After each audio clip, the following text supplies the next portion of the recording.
Hello everyone, welcome back to C++ programming course. ఈ వీడియోలో మనం బ్రేక్ అండ్ కంటిన్యూస్ స్టేట్మెంట్స్ గురించి నేర్చుకుందాం. First break statement. ఈ break statement name itself saying it is breaking the flow. నార్మల్గా వీటిని మనం ఇక్కడ ఈ బ్రేక్ స్టేట్మెంట్ ఎక్కడ యూజ్ చేస్తామంటే స్విచ్ కేసులో యూజ్ చేస్తాం అండ్ ఫర్ లూప్స్లో యూజ్ చేస్తాం. స్విచ్ కేసులో మనం ఆల్రెడీ డిస్కస్ చేసుకున్నాం. మల్టిపుల్ కేసెస్ ఉంటాయి కదా, ఒక కేసు ఎగ్జిక్యూట్ అంటే ఏ కేసు యొక్క కండిషన్ అయితే సాటిస్ఫై అవుతుందో ఆ కేసులో ఉన్న స్టేట్మెంట్స్ అనేవి ఎగ్జిక్యూట్ అయిన తర్వాత నెక్స్ట్ స్టేట్మెంట్ అనేది ఎగ్జిక్యూట్ అవ్వద్దు అంటే మనం అక్కడ బ్రేక్ స్టేట్మెంట్ పెడతాం.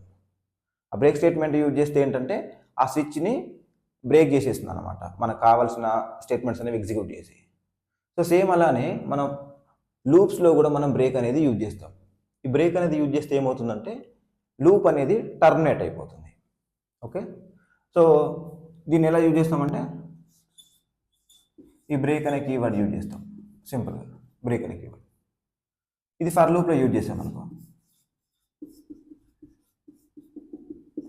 Suppose i = 1, i < 10, i plus. జనరల్గా మనం ఈ బ్రేక్ స్టేట్మెంట్ అనేది ఇలా యూజ్ చేస్తాం. ఈ బ్రేక్ స్టేట్మెంట్ అనేది ఎగ్జిక్యూట్ అయిన తర్వాత లూప్ అనేది ఏంటంటే టర్మినేట్ అయిపోతుంది. ఓకే, సపోజ్ ఇక్కడ i = 1, i < 10, i ప్లస్. ఇక్కడ i = 1 కదా, 1 < 10 కండిషన్ సాటిస్ఫై అయ్యింది. నెక్స్ట్ ఏమవుతుందంటే బాడీలోకి ఎగ్జిక్యూట్ అవుతుంది కదా. సో ఇక్కడ బ్రేక్ ఉంది కాబట్టి ఏం చేస్తుందంటే ఆటోమేటిక్గా ఈ లూప్ అనేది టర్మినేట్ అయిపోతుంది. దీనికి ముందు స్టేట్మెంట్స్ ఉండొచ్చు, తర్వాత స్టేట్మెంట్స్ ఉండొచ్చు. ఆ ముందు స్టేట్మెంట్స్ అనేవి ఎగ్జిక్యూట్ అయిన తర్వాత ఈ బ్రేక్ ఎగ్జిక్యూట్ చేస్తే మనకి కండిషన్ అనేది ఈ లూప్ అనేది టర్మినేట్ అయిపోతుంది కదా. సో బెస్ట్ ప్రాక్టీస్ ఏంటంటే మనం దీన్ని సింగిల్గా యూజ్ చేయొద్దు. లూప్స్లో మనం ఏదైనా ఒక సర్టెన్ కండిషన్, ఒక క్రైటీరియా మ్యాచ్ అయినప్పుడు మాత్రమే ఈ బ్రేక్ అనేది యూజ్ చేయాలి. ఓకే, నార్మల్గా ఇలా యూజ్ చేసామనుకో మనకు సింగిల్ టైం అంటే కొన్ని స్టేట్మెంట్స్ ఎగ్జిక్యూట్ అయిన తర్వాత బ్రేక్ అనేది ఎగ్జిక్యూట్ అవుతుంది కాబట్టి లూప్ అనేది ఇటరేట్ అవుతుంది. అంటే i = 1 అంటే సింగిల్ ఇటరేషన్ దగ్గరనే మనకి లూప్ అనేది బ్రేక్ అవుతుంది కదా. సో అందుకని చెప్పేసి మనం బ్రేక్ అనేది సింగిల్గా యూజ్ చేయకూడదు. ఇది సమ్ కండిషన్ పెట్టుకున్న తర్వాత ఈ కండిషన్ సాటిస్ఫై అయితేనే ఈ బ్రేక్ అనేది పెట్టాలి. ఇది నార్మల్ ఫ్లో. ఓకే, ఒక ఎగ్జాంపుల్ తీసుకుందాం. నాకు ఏంటంటే 1 to 10 నెంబర్స్ ఉన్నాయి. ఆ నెంబర్స్ ఉంటే నేను ఒక నెంబర్ అనేది రీడ్ చేసుకుంటాను యూజర్ నుండి. అది 1 to 10 మధ్యలోనే ఉంటుంది. ఆ 1 to 10 మధ్యలో ఉంటే నేను ఏ నెంబర్ ఎంటర్ చేశాను అని చెప్పేసి నేను ఆ నెంబర్ని ఫైండ్ అవుట్ చేయాలి. ఆ నెంబర్ అనేది 1 to 10 రేంజ్లోనే ఉంటుంది. సో అందుకని చెప్పేసి నేను ఎంటర్ చేసిన నెంబర్ ఏది అని అంటే ఈ రేంజ్లో ఉన్న ఆ నెంబర్ ఏంటో నేను ఇక్కడ మ్యాచ్ చేయాలి, అది ఏ నెంబర్ అవుతుంది అని చెప్పేసి. సో నేను ఏం చేస్తా, 1 to 10 లోపే ఉంటుంది కాబట్టి నా నెంబర్ని తీసుకుంటాను. ఆ నెంబర్ని తీసుకొని చెక్ చేస్తాను. ఫస్ట్ 1తో అంటే ఫస్ట్ ఇటరేషన్ 1 స్టార్ట్ అవుతుంది కాబట్టి ఈ 1 అనేది తీసుకున్న నెంబర్కి ఈక్వల్ అవుతుందా, ఈక్వల్ అయిపోతే ఓకే నేను రీడ్ చేసిన నెంబర్ ఇది అని చెప్పేసి ప్రింట్ అవ్వాలి. అంటే కైండ్ ఆఫ్ ఈ నెంబర్ అనేది ఏ నెంబర్తో మ్యాచ్ అవుతుందా అని చెప్పేసి. ఇప్పుడు నార్మల్గా ఏంటంటే మనం 1 to 10 లోపు మనం ఏం చేస్తున్నాం, ఆ నెంబర్ని ఫైండ్ చేస్తున్నాం, సర్చ్ చేస్తున్నాం.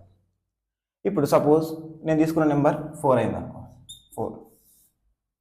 ఇప్పుడు నేను లూప్ ఇటరేట్ చేస్తున్నా 1 2 3 4. ఇక్కడ నాకు నేను తీసుకున్న నెంబర్ 4 కాబట్టి ఇక్కడ నేను ఇటరేషన్ అనేది 4 దగ్గర ఉంది. సో ఇక్కడ నాకు ఈ ఎలిమెంట్ అనేది మ్యాచ్ అయింది, అంటే నాకు కావాల్సిన ఎలిమెంట్ అనేది దొరికింది. సో నేను నెక్స్ట్ ఇటరేట్ చేయాల్సిన అవసరం లేదు కదా. సో ఇలాంటి టైంలో నేను ఏం చేస్తానంటే లూప్ని బ్రేక్ చేస్తాను. ఓకే, సో నేను ఇక్కడ నెంబర్ అనేది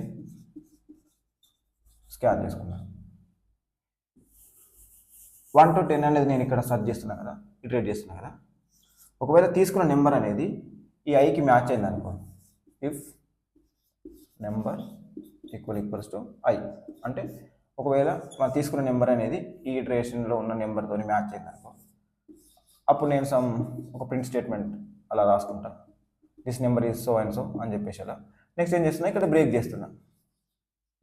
కావాల్సిన నెంబర్ నాకు ఆల్రెడీ దొరికింది కాబట్టి నెక్స్ట్ ఇటరేట్ చేయాల్సిన అవసరం లేదు. సో సపోజ్ నేను తీసుకున్న నెంబర్ 2 ఉంది అనుకో, ఫస్ట్ ఏమవుతుంది 1 అవుతుంది, 1 కండిషన్ సాటిస్ఫై అవుతుంది కాబట్టి ఇక్కడ నెంబర్ అనేది 2, బట్ ఇక్కడ i అనేది 1 కాబట్టి ఇది ఫాల్స్ రిటర్న్ చేస్తుంది. సో దీన్ని స్కిప్ చేసేస్తుంది. Next i++. i++ అయితే ఐ ఈక్వల్స్ టు 2. సో ఇక్కడ నెంబర్ అనేది 2, ఐ ఈక్వల్స్ 2 కాబట్టి ఇక్కడ ఏమవుతుంది, నెంబర్ అనేది సమ్ ఫౌండ్ లేకపోతే ఆ నెంబర్ని ప్రింట్ చేసేసి నాకు ఇంకా వేరే నెంబర్స్ అనేవి నేను సర్చ్ చేయాల్సిన, అంటే వాటితో నేను కంపేర్ చేయాల్సిన అవసరం లేదు కాబట్టి నేను ఇక్కడ ఏం చేస్తున్నా, బ్రేక్ చేస్తున్నాను. బ్రేక్ చేస్తే ఏమవుతుందంటే irrespective of this condition loop అనేది టర్మినేట్ అయిపోతుంది, అవుట్ ఆఫ్ లూప్. సో ఇలాంటి సినారియోస్కి మనం బ్రేక్ అనేది యూజ్ చేయాలి. ఓకే, ఈ బ్రేక్ యూజ్ చేసేటప్పుడు కొన్ని మనం గుర్తుంచుకోవాల్సినవి ఏంటంటే, సపోజ్ మనం నెస్టెడ్ లూప్స్ యూజ్ చేస్తున్నాం అనుకో,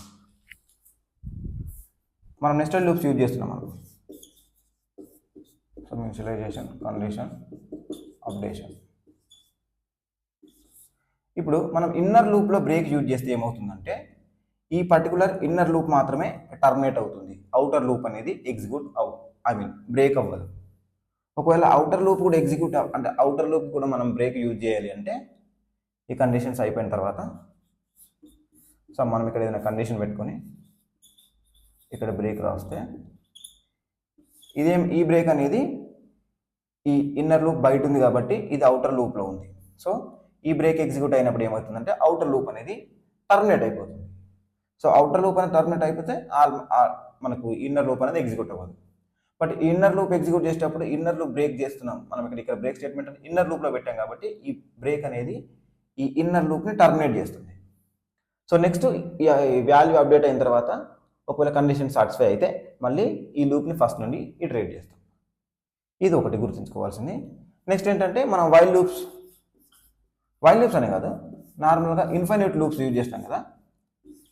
ఇన్ఫైనైట్ లూప్ మనం ఆ సింటాక్స్ పెట్టి మనం లూప్ రన్ చేస్తే ఏదైనా ప్రాబ్లమ్ సాల్వ్ చేయాలని చూస్తే మనం కంపల్సరీగా మనం ఒక కండిషన్ బేస్ చేసి దగ్గర ఈ బ్రేక్ అనేది యూజ్ చేయాలి. లేదంటే ఈ బ్రేక్ అనేది యూజ్ చేయకపోతే ఈ లూప్ అనేది ఇన్ఫైనైట్గా రన్ అవుతూనే ఉంటుంది. ఓకే, ఇది మనం బ్రేక్ గురించి గుర్తుంచుకోవాల్సిన విషయాలు. Okay, next continue. ఈ కంటిన్యూ అనేది మనం లూప్స్లో యూజ్ చేస్తాం. ఓకే, ఈ కంటిన్యూ అనేది ఏం చేస్తుందంటే ఈ కంటిన్యూ అనేది మనం ఎక్కడైతే రాస్తామో ఆ కంటిన్యూ ఎగ్జిక్యూట్ అయిన తర్వాత ఆ ఇటరేషన్లో నెక్స్ట్ స్టెప్స్ అనేవి స్కిప్ చేస్తుంది. ఓకే, సో ఒక ఎగ్జాంపుల్ తీసుకుందాం. i equals to 1, i less than or equals to 10. Same example, i plus plus.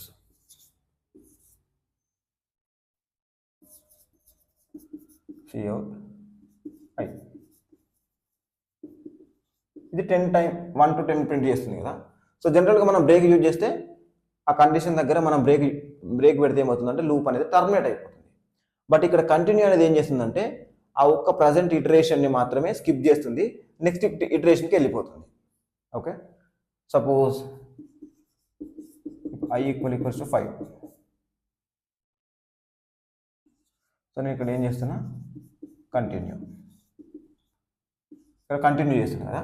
So ఇదేం చేస్తుందంటే ఈ కండిషన్ సాటిస్ఫై అయిన తర్వాత i ఈక్వల్స్ టు 5 అయిన తర్వాత కంటిన్యూ ఉంది. కంటిన్యూ ఉంటే కింద ఉన్న స్టేట్మెంట్స్ అన్ని ఎన్ని స్టేట్మెంట్స్ ఉన్నా సరే వాటిని ఎగ్జిక్యూట్ చేయదు. ఇంకా ఈ ఎగ్జిక్యూషన్ అనేది నెక్స్ట్ ఏం చేస్తుందంటే i ప్లస్ ప్లస్కి వెళ్ళిపోతుంది. ఓకే, సో బ్రేక్ అంటే ఏమవుతుంది, లూప్ అనేది టర్మినేట్ అయిపోతుంది. సో ఇప్పుడు దీని అవుట్పుట్ ఏమొస్తుంది, i ఈక్వల్స్ టు 1. సో ఇక్కడ 1 లెస్ ఆర్ ఈక్వల్ టు 10 కాబట్టి సో కండిషన్ చెక్ చేస్తున్నాం, i ఈక్వల్స్ టు 5. బట్ ఇక్కడ i అనేది ఎంత, 1. సో కండిషన్ ఫాల్స్ కాబట్టి కంటిన్యూ ఎగ్జిక్యూట్ అవ్వట్లేదు కాబట్టి నెక్స్ట్ ఇక్కడికి వచ్చి మనం 1 ప్రింట్ చేస్తున్నాం. Next i equals to 2 less or equals to 10. So condition satisfy అవుతుంది కాబట్టి ఇది నెక్స్ట్ ఇక్కడ కండిషన్ అనేది ఫెయిల్ అవుతుంది, 2 నాట్ ఈక్వల్స్ టు 5 కాబట్టి 2 ప్రింట్ అవుతుంది. నెక్స్ట్ 3, 4, 5 దగ్గరకు వచ్చేసరికి ఇక్కడ i అంటే ఎంత, 5 equal to 5. So it returns true. ఇది ట్రూ రిటర్న్ చేస్తుంది కాబట్టి ఇక్కడ కంటిన్యూ అనేది ఎగ్జిక్యూట్ అవుతుంది. కంటిన్యూ అనేది ఎగ్జిక్యూట్ అవుతే కింద ఎన్ని స్టేట్మెంట్స్ ఉన్నా కానీ సంబంధం లేదు, వాటిని స్కిప్ చేస్తుంది. సో ఎగ్జిక్యూషన్ అనేది ఇక్కడ నుండి డైరెక్ట్ i ప్లస్ ప్లస్కి వెళ్ళిపోతుంది. సో ఇక్కడ 5 ప్రింట్ అవ్వదు. నెక్స్ట్ 6 అనేది 6 నాట్ ఈక్వల్స్ టు 5 కాబట్టి 6, 7, 8, 9, 10 ఇలా మనకి ప్రింట్ అవుతుంది. సో కంటిన్యూ అనేది it skips the current iteration and it push to the next iteration. So ఇది కంటిన్యూ గురించి. ఓకే, ఇప్పుడు నెక్స్ట్ ఈ బ్రేక్ అండ్ కంటిన్యూ ఇక్కడ మనం డిస్కస్ చేసినవన్నీ హ్యాండ్స్ ఆన్ చేద్దాం. Okay. Welcome to break continue hands on session. So first మనం break పైన ఒక హ్యాండ్స్ ఆన్ చేసి చూద్దాం. So search the given number between 1 to 10. మనం ఒక నెంబర్ స్కాన్ చేసుకుంటాం. ఆ నెంబర్ అనేది 1 to 10 లోపే, ఆ రేంజ్ లోపే ఉంటుంది. ఆ నెంబర్స్లో ఫైండ్ అవుట్ చేయాలి 1 to 10లో ఏ నెంబర్ అని చెప్పేసి. ఓకే, ఫస్ట్ మనం ఆ నెంబర్ని స్కాన్ చేసుకుందాం. ఓకే, ఇప్పుడు ఈ 1 to 10 లోపు మనం ఈ నెంబర్ని సెర్చ్ చేస్తున్నాం, అందులో ఏ నెంబర్తో ఈక్వల్ అవుతుందో. కాబట్టి మనం ఏం చేద్దామంటే i equals to 1, i less than or equals to 10, i plus plus iterate చేస్తున్నప్పుడు సో మనం ఇక్కడ బ్రేక్ ఎప్పుడు యూజ్ చేద్దాం అనుకుంటున్నాం. ఒకవేళ మనం తీసుకున్న నెంబరు ఈ 1 to 10లో ఏ నెంబర్తోనైనా ఈక్వల్ అయితే మనం అప్పటికి బ్రేక్ అనేది యూజ్ చేయాలి, అంటే లూప్ అనేది టర్మినేట్ చేసేయాలి. నెక్స్ట్ మనము వేరే వాల్యూస్ని ఫర్దర్ వాల్యూస్ని మనం చెక్ చేయాల్సిన అవసరం లేదు కదా. సో ఇఫ్ ఈ i అనేది నెంబర్కి ఈక్వల్ అయింది అనుకో. సో ఇక్కడ నేను ఒకటి ప్రింట్ చేస్తున్నా, నెంబర్ ఫౌండ్.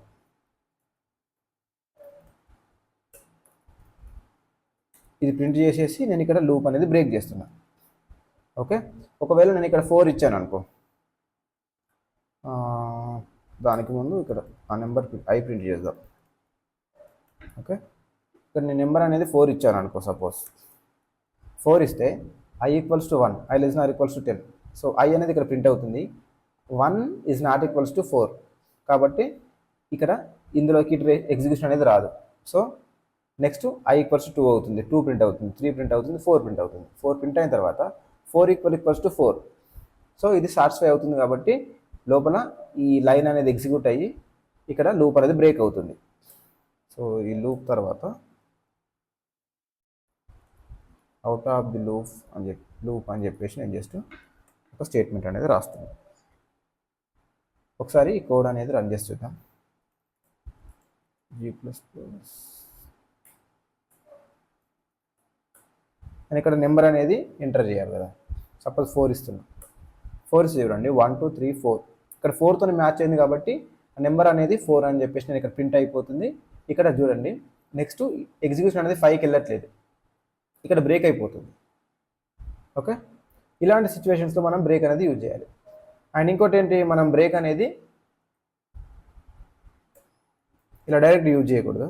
ఇలా డైరెక్ట్ యూజ్ చేస్తే ఏమవుతుందంటే, సపోజ్ ఇక్కడ i ప్రింట్ చేస్తున్నా, ఇప్పుడు ఏమవుతుంది, ఇక్కడ i ఈక్వల్స్ టు 1, ఇక్కడ i ప్రింట్ అవుతుంది, 1 ప్రింట్ అవుతుంది. నెక్స్ట్ బ్రేక్ అనేది ఎగ్జిక్యూట్ అవుతుంది. కాబట్టి బ్రేక్ ఇక్కడ లూప్ అనేది టర్మినేట్ అయిపోతుంది. సో బెస్ట్ ప్రాక్టీస్ ఏంటంటే మనం ఈ బ్రేక్ అనేది ఇక్కడ చూడండి, ఇక్కడ 1 ప్రింట్ అయ్యి ఇక్కడ మనకు అవుట్ ఆఫ్ లూప్ అనేది వచ్చేసింది. కాబట్టి ఈ బ్రేక్ అనేది మనం ఏదైనా కండిషన్ సాటిస్ఫై అయినప్పుడు మాత్రమే యూజ్ చేయాలి. సో నార్మల్గా ఈ సింగిల్గా ఈ బ్రేక్ అనేది యూజ్ చేయకూడదు. అండ్ ఈ బ్రేక్ అనేది యూజ్ చేసేటప్పుడు మనం సపోజ్ ఇన్ఫినైట్ లూప్స్ రన్ చేస్తున్నాం అనుకో. ఇన్ఫినైట్ లూప్స్ రన్ చేస్తున్నప్పుడు మనం అందులో ఇంటెన్షనల్గా మనం ఇన్ఫినైట్ లూప్ రన్ చేయకపోతే, అంటే ఒకవేళ ఇంటెన్షనల్గా ఇన్ఫినైట్ లూప్ రన్ చేస్తే మనము ఇందులో బ్రేక్ యూజ్ చేయాల్సిన అవసరం లేదు. లేదంటే పక్కాగా బ్రేక్ అనేది యూజ్ చేయాలి, లేదంటే ఆ లూప్ అనేది ఇన్ఫినైట్గా రన్ అవుతూనే ఉంటుంది. సో పైన సినారియో తీసుకున్నాం అనుకో, int i ఈక్వల్స్ టు 1. నేను ఇక్కడ ఏం చేస్తున్నా, i ప్రింట్ చేస్తున్నా, i ప్రింట్ చేస్తున్నా, i++ చేస్తున్నా. ఇక్కడ ఒకవేళ నేను అక్కడ లోపల కండిషన్ పెట్టి బ్రేక్ యూజ్ చేయలేదు అనుకో, G++, చూడండి ఇక్కడ ఇన్ఫినైట్గా రన్ అవుతూనే ఉంది. సో మనం ఇన్ఫినైట్ లూప్స్ యూజ్ చేసి మనం ఏమైనా ప్రాబ్లమ్ సాల్వ్ చేస్తున్నట్లయితే మనం బ్రేక్ అనేది యూజ్ చేయాలి ఒక కండిషన్ పెట్టి. మన కండిషన్ ఏంటి, if i equals to number, ఇక్కడ ఏమవ్వాలి, బ్రేక్. ఇక్కడ చూడండి, నేను ఈ ఇఫ్లో ఒకటే కండిషన్, అంటే ఒకటే ఉంది కాబట్టి ఓన్లీ బ్రేక్ అనేది యూజ్ చేస్తున్నాను కాబట్టి సింగిల్ స్టేట్మెంట్ కాబట్టి నేను కర్లీ బ్రేసెస్ యూజ్ చేయలేదు. ఒకవేళ సింగిల్ స్టేట్మెంట్ కాకుండా ఏదైనా ప్రింట్ చేస్తున్నాం అనుకో, ప్రింట్ అనే కాదు మల్టిపుల్ స్టేట్మెంట్స్ ఉంటే అప్పుడు పక్కాగా మనం ఈ కర్లీ బ్రేస్ అనేది యూజ్ చేయాలి.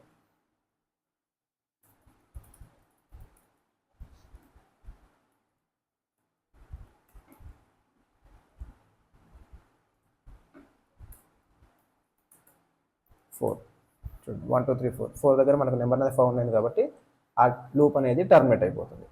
ఓకే, ఇది బ్రేక్ గురించి. నెక్స్ట్ కంటిన్యూ గురించి చూసుకుందాం. కంటిన్యూ అంటే ఏంటి?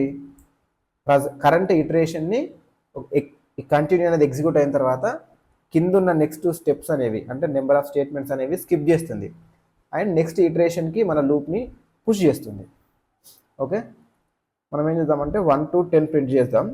అందులో 5 మనకు ప్రింట్ అవ్వద్దు, 5 అనేది ప్రింట్ అవ్వద్దు. సో అలాంటి టైంలో మనం ఏం చేస్తాం, ఒకవేళ 5కి అంటే లూప్ వేరియబుల్ 5కి ఈక్వల్ అయిపోతే మనం అక్కడ కంటిన్యూ పెట్టేయాలి. కంటిన్యూ పెడితే ఆ కింద స్టేట్మెంట్స్ అనేవి ఎగ్జిక్యూట్ అవ్వకుండా నెక్స్ట్ ఇటరేషన్కి వెళ్ళిపోతుంది. For int I equals to 1 I less than or equals to 10 I plus plus. ఇక్కడ మనకి ఏంటి, ఇఫ్ I ఈక్వల్స్ టు 5 అయితే కంటిన్యూ నెక్స్ట్ ఇటరేషన్కి వెళ్ళిపోవాలి, లేదంటే ఐని మనకు ప్రింట్ చేయాలి.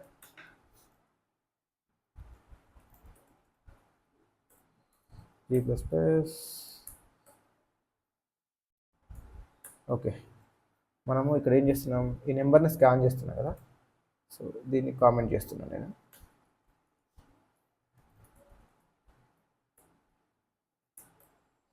ఇక్కడ చూడండి 1 2 3 4 ప్రింట్ అయింది, తర్వాత 5 ప్రింట్ అవ్వలేదు, 5 అనేది స్కిప్ అయింది. ఎందుకు? మనం ఇక్కడ ఎప్పుడైతే I ఈక్వల్స్ టు 5 అని అంటున్నామో అప్పుడు ఏం చేస్తున్నాం, కంటిన్యూ చేస్తున్నాం. కంటిన్యూ చేస్తే కింద ఈ స్టేట్మెంట్స్ అనేవి ఎగ్జిక్యూట్ అవ్వవు, నెక్స్ట్ I ప్లస్ ప్లస్ అయిపోతుంది. సో ఇలాంటి సినారియోస్కి మనం కంటిన్యూ యూజ్ చేయాలి. Okay, yeah, this is about break and continue statements. We will see you next video. Happy coding.